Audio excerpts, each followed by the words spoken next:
December 2వ తారీఖు police స్వర్గము అంటారు. అంటే పోలీస్ స్వర్గానికి వెళ్ళుట అనేటువంటి అర్థం వస్తుంది. ఎవరైతే ఈ యొక్క కార్తీక మాసం నడిచేటువంటి కార్తీక మాసంలో ఈ యొక్క జీవనాధారం కోసం జాబ్స్ అని లేకపోతే ఇంకో పనులంటూ కార్తీక మాస వ్రతాన్ని ఆచరించలేకపోయారో, కార్తీక మాసంలో శివుడికి మనసారా భక్తితో ఆచరించలేకపోయామని చెప్పి బాధపడుతున్నారు, లేకపోతే ఉపవాసాలు చేయలేకపోయని చెప్పి బాధపడుతున్నారు, వాళ్ళందరి కోసము ఈ పోలీస్ స్వర్గానికి వెళ్ళుట అనే కథని తప్పకుండా వినాలి. ఓం గం గణపతయే నమః. అందరికీ నమస్కారం.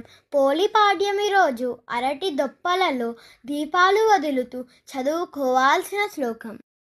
కార్తీక దామోదర, గయా దామోదర, ఆత్మ దామోదర, లింగ దామోదర, మోక్ష దామోదర, కృత్తికా మహాలక్ష్మి, నువ్వు పోలమ్మను ఎలా స్వర్గానికి పంపినావో నన్ను కూడా అలా స్వర్గానికి తీసుకువెళ్ళు తల్లి. లక్ష్మీ దామోదర, రాధా దామోదర, గోరంత పసుపు కుంకుమ తీసుకొని కొండంత పసుపు కుంకుమ మాకియ్యవమ్మ. ఓం శ్రీమాత్రే నమః. ఏవైనా తప్పులు ఉంటే క్షమించగలరు.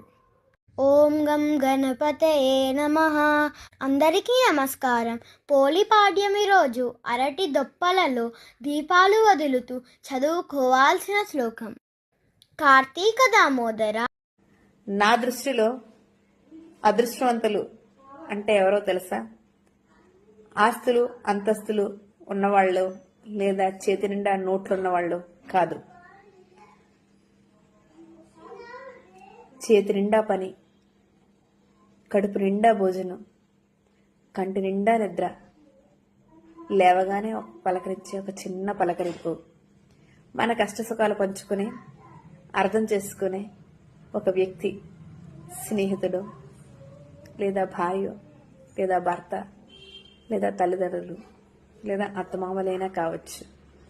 ఎవరైనా సరే మనకు ఉండగలిగితే అంతకన్నా అదృష్టవంతులు ఇంకెవరు ఉండరు అని నా అభిప్రాయం. అన్నదమ్ములే కావచ్చు, అక్క చెల్లెలే కావచ్చు, అలాంటి బంధాన్ని కనుక ఏర్పరచుకుంటే మనకి ఏ రోజు ఒంటరిగా ఉండే బాధ అనేది ఉండదు అని నా అభిప్రాయం. అవునంటారా కాదంటారా మిత్రమా? నేను చేయలేదు మేడం. మా అత్త ఏమన్నదంటే బీపీ టాబ్లెట్ వేయమని అన్నది. నేను మర్చిపోయి పెయిన్ కిల్లర్ టాబ్లెట్ వేసిన. అది వేస్ట్ అవ్వడు ఎందుకు అన్నదండి. రోకల్ బండతో 4 కొట్టిన మేడం. ఆమె జత్తదని నాకెట్ట తెలుసు మేడం? నేనంత అమ్మాయికురాలి. నేనంత అమ్మాయికురాలి. నన్ను ఉమాదేవి మొగుడు అంటారు, లేక నిన్ను లేడర్ రాజు పెళ్ళం అంటారో తేలుస్తా. ఇంపాసిబుల్ ఇస్త్రాకులు కట్ట. ఏదోసారి ఫేస్ రైట్ టర్నింగ్ ఇచ్చుకో, లెఫ్ట్ పగిలిపోద్ది. నైట్ పడుకోకూడదు, నాతో మాట్లాడుతూ ఉండాలి.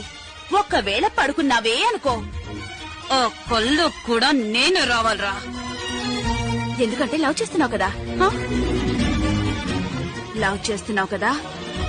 చూడమ్మా, మీ అత్తగారు కనుక రూమ్ లోకి వచ్చారు అనుకో, నువ్వు రెస్పెక్ట్ ఇచ్చి అక్కడ నుంచి లేసి వెళ్లి వేరే చోట కూర్చోవాలి. ఓకేనా?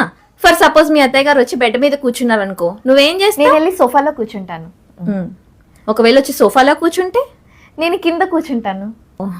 ఒకవేళ మీ అత్తగారు కింద కూడా కూర్చున్నారనుకో, అప్పుడేం చేస్తావు? నేను పక్కన ఒక గొయ్య తవ్వుకొని ఆ గొయ్యలో కూర్చుంటాను. జస్ట్ ఫర్ సపోజ్ మీ అత్తగారు వచ్చి ఆ గోతులో కూడా కూర్చుంటే అప్పుడేం చేస్తావు? ఆ గొయ్య మీద మట్టి కప్పేసి మ్యాటర్ ని ఫినిష్ చేసేస్తాను. పక్కన ఇంకొక గొయ్య తవ్వుకొని అందులో కూర్చుంటాను. ఓకే అమ్మా, ఓకే. నా మనసులో అనుకున్న ఆన్సర్ చెప్పుంటే చచ్చిపోయేది. చూడమ్మా, మీ అత్తగారు కనుక రూమ్ లోకి వచ్చారు అనుకో, నువ్వు